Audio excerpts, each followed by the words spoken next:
Assalamualaikum warahmatullahi wabarakatuh. Halo semuanya, kembali bertemu dengan Ibu Hanifah Munfarija dari SMP Negeri 1 Cipongkor dalam kegiatan Masa Pengenalan Lingkungan Sekolah atau MPLS tahun ajaran 2021-2022 di SMP Negeri 1 Cipongkor. Nah, Ibu ucapkan selamat datang untuk siswa-siswi baru di SMP Negeri 1 Cipongkor ini ya. Nah, pada kegiatan MPLS kita kali ini, kita akan membahas tentang metode pembelajaran quantum learning. Nah, kira-kira di antara kalian ada yang pernah mendengar istilah quantum learning atau tidak? Nah, metode belajar quantum learning adalah salah satu metode belajar yang mengajak siswa untuk belajar dengan lebih nyaman dan menyenangkan sehingga siswa bisa dengan bebas untuk mendapatkan pengalaman baru dalam belajar. Nah, itu tentang quantum learning. Nah, untuk lebih jelasnya, yuk kita simak video pemaparan Ibu kali ini. Masa Pengenalan Lingkungan Sekolah atau MPLS dengan materi Quantum Learning di SMP Negeri 1 Cipongkor. Kenapa kamu, Greta? Kelihatannya lagi galau ya? Iya nih Kak, aku lagi bingung banget. Besok kan mau ulangan, mana hafalannya banyak banget lagi. Oh, itu masalahnya. Kamu pakai saja salah satu metode pembelajaran quantum learning supaya mudah ingat materi. Metode pembelajaran quantum learning, apalagi itu? Lah, kamu belum tahu metode pembelajaran quantum learning? Belum, Kak. Nah, kalau begitu, yuk kita simak dulu paparan tentang metode pembelajaran quantum learning. Baik, Kak. Created using Powtoon. Ya, baiklah. Kita mulai pembahasan tentang materi kita, pengenalan metode pembelajaran quantum learning, salah satu materi MPLS kita hari ini. Pengertian quantum learning. Metode pembelajaran quantum learning merupakan metode belajar yang menyenangkan bagi peserta didik. Quantum learning adalah gabungan yang sangat seimbang antara bekerja dan bermain. Quantum learning juga menyertakan kesadaran bahwa belajar itu bukan hanya soal apa yang dipelajari, melainkan juga mengapa dan bagaimana mempelajarinya. Selanjutnya, metode quantum learning itu ada 4. Yang pertama ada speed reading, kemudian yang kedua easy reading, yang ketiga mind mapping, dan yang keempat super memory system atau SMS. Mari kita bahas satu persatu ya. Kita bahas dari metode yang pertama dulu, yaitu tentang speed reading. Nah, ketika kita menghadapi ujian yang semakin mendekat, tentunya banyak hafalan yang harus kita hafal dan banyak materi yang harus kita pelajari. Nah, harus mulai dari mana? Nah, dengan menggunakan metode speed reading, ini merupakan suplemen untuk memahami referensi berisi tulisan padat dalam tempo yang singkat. Nah, jadi apa itu speed reading? Speed reading merupakan belajar membaca dengan lebih efektif dan memahami bacaan dengan lebih komprehensif, sangat membantu untuk mencerna beragam informasi secara cepat. Kenapa kita perlu speed reading? Nah, karena banyaknya materi yang harus dibaca membuat kita perlu mempunyai strategi agar bisa memahami seluruhnya dalam waktu singkat. Jadi, speed reading itu merupakan termasuk aktivitas yang melibatkan kerja otak dan gerak mata. Dengan demikian, kegiatan ini adalah sebuah kegiatan yang sangat kompleks karena melibatkan kerja fisik dan mental. Nah, speed reading itu disebut juga dengan membaca cepat. Dan dalam artian lainnya, membaca cepat adalah proses mengenali dan menyerap frasa atau kalimat dengan cepat pada suatu halaman sekaligus. Ingat ya, pada satu halaman sekaligus, daripada mengidentifikasi kata satu persatu, membaca cepat mengambil beberapa kata kunci yang ada dalam halaman tersebut untuk merangkai konklusi mengenai isi halaman tersebut. Nah, kalian sering terjadi kesalahan dalam membaca. Di antaranya yaitu membaca seluruh sumber dengan tempo yang sama, membaca berulang-ulang di bagian yang tidak perlu, dan yang terakhir adalah kurang konsentrasi. Nah, selanjutnya kunci keberhasilan dari speed reading atau membaca cepat adalah yang pertama, kalian harus tahu informasi apa yang ingin diperoleh dari materi yang akan dibaca. Tentunya ketika kalian membaca buku atau membaca suatu bab, kan kalian melihat judulnya. Dan dari judul di sana, kalian tentunya ingin mengetahui informasi apa yang ingin kalian peroleh. Dan yang kedua, sesuaikan ritme baca dengan tujuan. Tak perlu lambat untuk info yang umum. Jadi untuk info yang umum kalian boleh cepat saja membacanya, dan perlahan untuk pemahaman yang mendalam.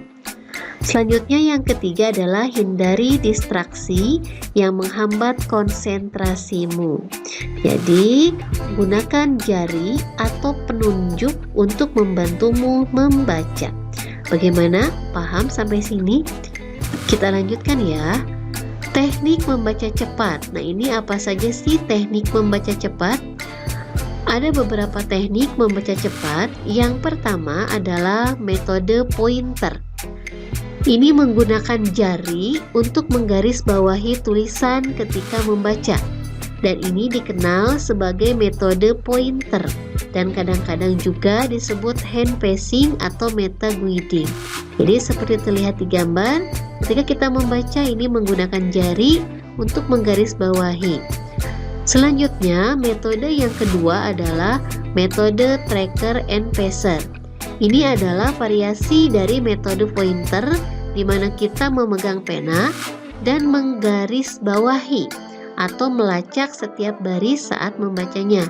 Jadi kita di sini harus bisa menjaga posisi pandangan mata di atas ujung pena. Nah, ini akan membantu meningkatkan kecepatan membaca dalam setiap baris dan meningkatkan fokus pada kata-kata. Seperti terlihat di gambar, jadi metode yang kedua ini kita menggunakan pena untuk menggarisbawahi. Selanjutnya metode yang ketiga adalah metode scanning atau previewing. Pemindaian melibatkan menggerakkan mata dengan cepat ke bawah halaman, seringkali di tengah, dan mengidentifikasi kata dan frase tertentu. Nah, ini biasanya berupa kalimat kunci. Jadi seringkali kita nanti melihat kalimat pertama dari setiap paragraf, nama, angka, atau pemicu kata dan ide.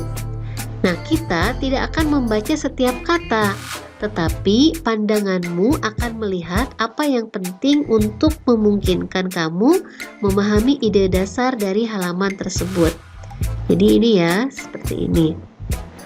Nah, itu adalah 3 metode dari speed reading atau membaca cepat. Nah, selanjutnya kita akan lanjutkan ke model yang kedua dari quantum learning, yaitu easy reading. Apa itu easy reading ya? Nah, pengertian easy reading atau menulis dengan mudah adalah bagian dari proses belajar kuantum melalui metode penulisan yang mudah dilakukan, dipahami, dan dimengerti baik oleh penulis maupun pembacanya.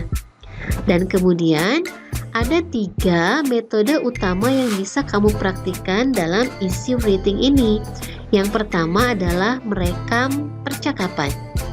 Nah, jika kamu mengatakan bahwa berbicara lebih mudah daripada menulis, maka rekamlah percakapanmu. Katakan semua yang ada dalam pikiranmu. Setelah itu, putar ulang. Lalu, mulailah mencatat apa saja perkataanmu yang penting-penting. Nah, kita lanjutkan ke metode yang kedua, yaitu menjawab pertanyaan. Nah, ketahuilah, sesungguhnya menulis esai itu adalah menjawab pertanyaan 5W1H. What, who, why, when, where, dan how. Jadi what, apa berkaitan substansi masalahnya. Who, siapa yang terlibat. Why, mengapa demikian. When, kapan, dan where, di mana, dan how, serta bagaimana proses kejadiannya. Jadi itu metode yang kedua. Selanjutnya metode yang ketiga untuk bisa menulis essay writing adalah membuat kerangka tulisan. Nah, seperti membuat karangan dalam pelajaran bahasa Indonesia di SD ataupun SMP, jadi kalian susunlah kerangka tulisan per alinea. Kamu akan menuliskan apa? Mengapa ini dilakukan? Karena biasanya kita itu kan cenderung pelupa. Nah, untuk menghindari lupa, maka ditulis dulu poin-poinnya. Nah, itu adalah 3 metode utama dalam penulisan essay writing atau menulis dengan mudah. Selanjutnya kita lanjutkan kepada metode quantum learning yang ketiga, yaitu mind mapping. Nah, tentunya kalian sudah sering mendengar mind mapping ya. Nah, kita lanjutkan ke pengertian dari mind mapping. Apa sih mind mapping itu ya?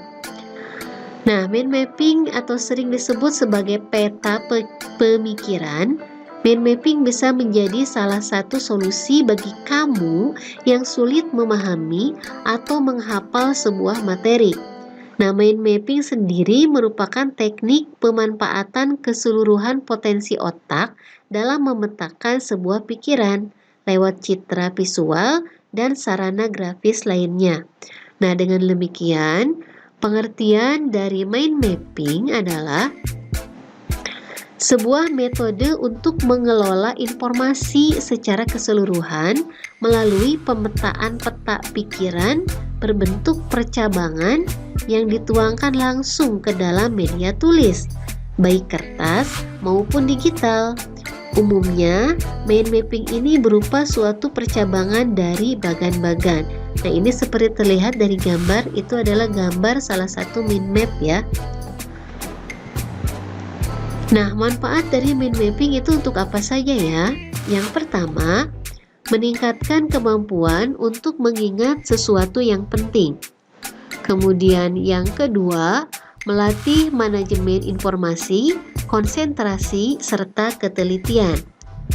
Yang ketiga, mengasah kreativitas dan imajinasi. Yang keempat, menghemat waktu dalam mempelajari dan memahami informasi.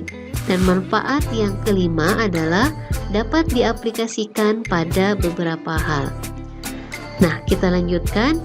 Nah, sekarang bagaimana cara membuat mind mapping itu? Apa saja yang harus kita persiapkan ya? Yang pertama adalah siapkan peralatan tulis.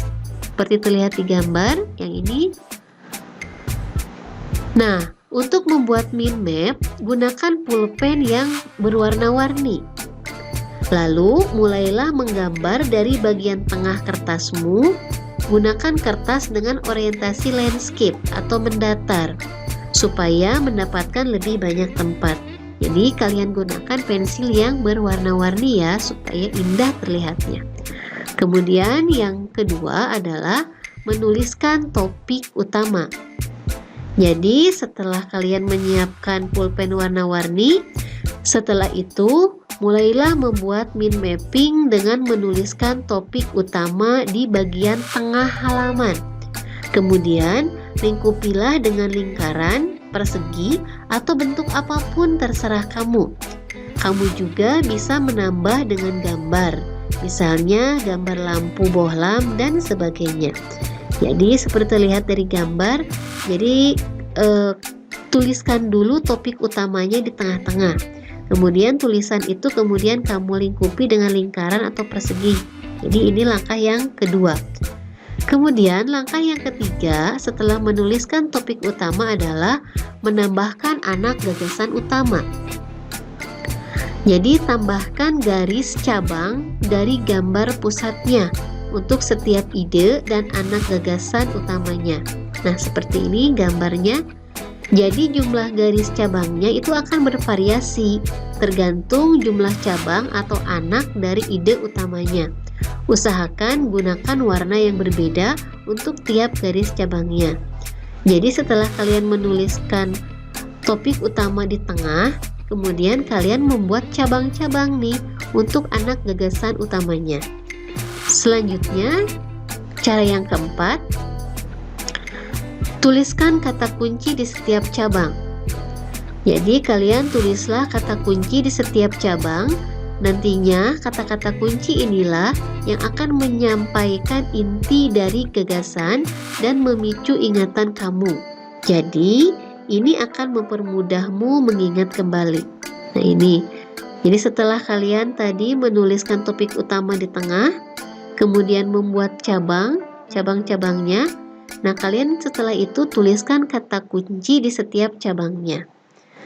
Kemudian langkah yang kelima adalah tambahkan simbol dan ilustrasi. Nah, seperti contohnya ini menambahkan simbol atau ilustrasi, ini akan memperindah tampilan mind mapping kalian. Jadi setelah kalian membuat topik utama di tengah, kemudian membuat cabang-cabangnya, kemudian di setiap cabang nanti kalian buatkan kata kunci. Setelah itu kalian bisa menambahkan simbol, ilustrasi, atau gambar yang lainnya. Nah, paham ya? Kita lanjutkan ke contoh mind mapping. Nah, ini salah satu contoh mind mapping. Misalnya ini, lihat yang di tengah-tengahnya, topik utamanya itu surat. Kemudian dari topik utama kalian buat cabang. Di sana ada pembuka, tujuan, detail, penutup, dan siapa. Dari cabang tersebut kalian buat cabang lagi sesuai dengan materinya. Nah, ini yang kemudian dari cabang-cabang tersebut kalian tuliskan kata kuncinya. Misalnya untuk pembuka di sini ada cabang lagi formal. Formal itu kata-katanya misalnya YTH, Bapak, Ibu. Kemudian untuk pembuka informal itu misalnya dear atau nama. Jadi itu adalah salah satu contoh dari mind mapping. Ini akan memudahkan kalian dalam menghafal karena mind mapping ini mencantumkan kata-kata kunci. Bagaimana? Paham ya tentang cara membuat mind mapping? Oke, kita lanjutkan ke metode quantum learning yang keempat, yaitu tentang super memory system atau SMS. Nah, ini berkaitan dengan otak kita ya. Nah, super memory system atau SMS itu merupakan suatu metode yang mudah dan sederhana untuk meningkatkan daya ingat seseorang. Nah, jadi super memory system adalah sebuah sistem pembelajaran yang membawa kita pada keajaiban otak yang di dalamnya mengandung berbagai triks dan tips untuk meningkatkan daya ingat dengan cepat dan tahan lama. Nah, jadi otak manusia itu terdiri dari dua belahan, yaitu otak kiri dan otak kanan yang fungsinya itu berbeda-beda. Otak kiri itu tempat untuk logika, tulisan, angka, hitungan, urutan, dan analisa. Sedangkan otak kanan itu tempat untuk imajinasi. Nah, misalnya kalian ingin menjadi Superman, kemudian musik, warna, emosi senang, marah, kemudian bentuk, macam-macam bentuk, segitiga, misalnya prisma, dan kreativitas. Jadi otak kita itu terdiri dari dua bagian, otak kiri dan otak kanan. Nah, selanjutnya manfaat dari super memory system. Nah, penerapan super memory system dalam sistem belajar dan mengajar akan membawa manfaat bagi siswa, diantaranya yang pertama meningkatkan daya ingat, kemudian yang kedua meningkatkan kreativitas tentunya, yang ketiga menyeimbangkan otak kiri dan otak kanan, dan yang keempat mengurangi kepikunan. Nah, ini cocok nih untuk yang sering pelupa. Yang kelima, belajar lebih efektif dan menyenangkan. Dan yang keenam, meningkatkan motivasi belajar. Oke, kita lanjutkan ke teknik-teknik super memory system. Dalam pelaksanaan metode super memory system, untuk memaksimalkan kecerdasan dan daya ingat, memerlukan teknik-teknik sebagai berikut. Disimak ya. Yang pertama, spasial visual. Spasial visual ini merupakan teknik memaksimalkan kecerdasan dan daya ingat dengan menggunakan cerita dan gambar. Dalam hal ini, guru memerlukan gambar visual, tabel, desain, video, film, dan ilustrasi. Nah, contohnya seperti ini. Ini ada gambar yang bisa kalian lihat ya. Di sini ada kucing, pesawat, mobil, semangka, kemudian badut, balon, siput, sabun, gelas, dan telur. Selanjutnya, teknik yang kedua yaitu linguistik verbal. Linguistik verbal yaitu memaksimalkan daya ingat dengan memanfaatkan kemahiran berbahasa, menghubungkan, dan menafsirkan. Nah, dalam hal ini bisa dimaksimalkan lewat diskusi, menulis makalah, dan pidato. Misalnya ini diskusi juga bisa meningkatkan teknik super memory system kita ya, tentunya juga dengan berpidato. Selanjutnya, teknik yang ketiga adalah interpersonal. Interpersonal yaitu memaksimalkan daya ingat lewat komunikasi dengan orang lain.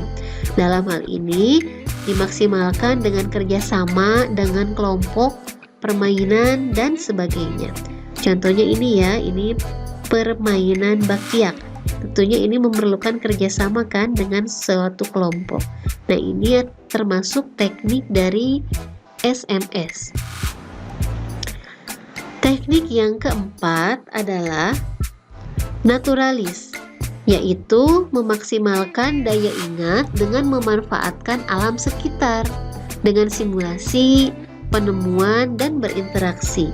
Contohnya, nah ini terlihat di gambar. Contohnya ini mungkin sering kalian lihat. Kalau dalam bahasa Sunda ini disebut tandur ya. Jadi ini adalah memanfaatkan alam sekitar. Jadi berinteraksi dengan alam sekitar. Selanjutnya, teknik yang kelima yaitu musikal ritme.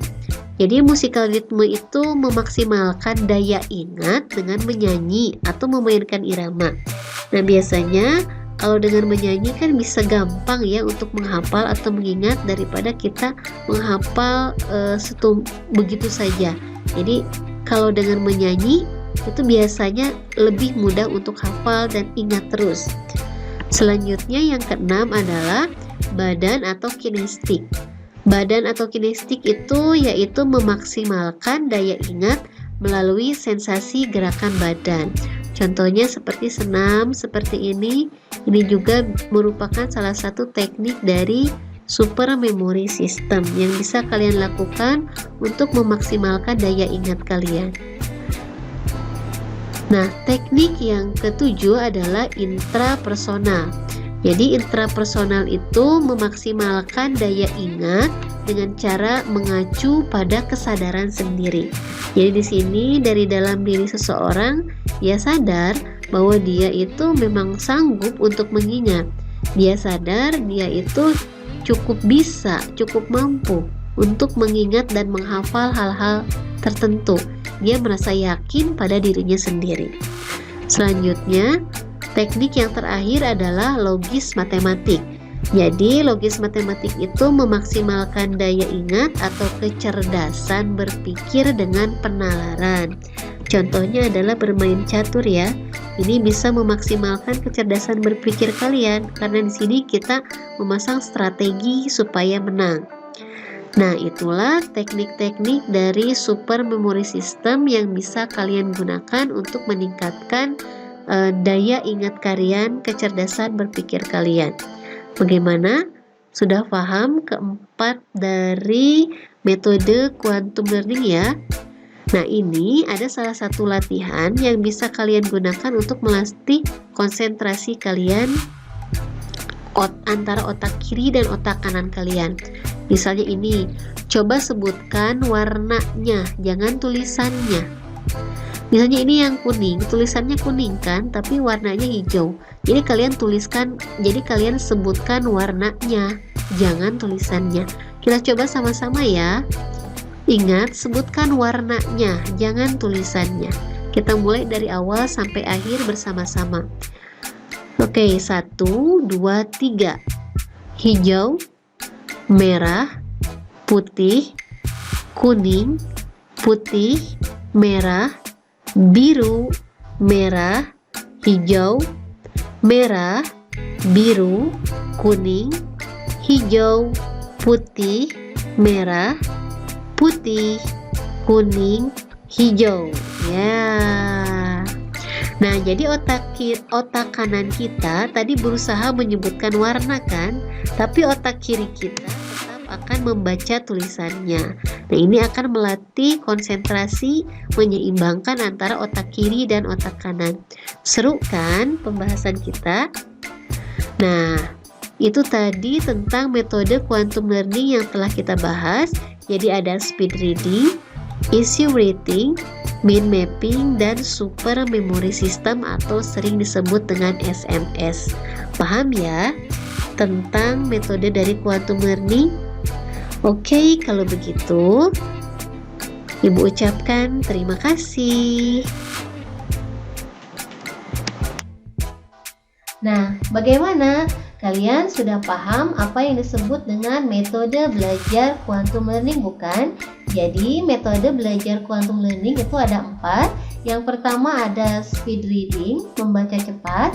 Yang kedua ada disebut dengan easy writing atau menulis dengan mudah.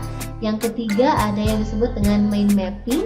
Dan yang keempat ada yang disebut dengan super memory system atau sering dikatakan SMS. Nah, kira-kira nanti kalian akan menggunakan metode belajar yang mana ya? Pilih salah satu yang cocok dengan keadaan kalian. Nah, sekian materi MPLS kita pada hari ini. Mudah-mudahan ada manfaatnya. Mohon maaf atas segala kekurangan. Jangan lupa selalu rajin belajar, tetap semangat dan patuhi protokol kesehatan. Sampai jumpa lagi di lain kesempatan. Wassalamualaikum warahmatullahi wabarakatuh.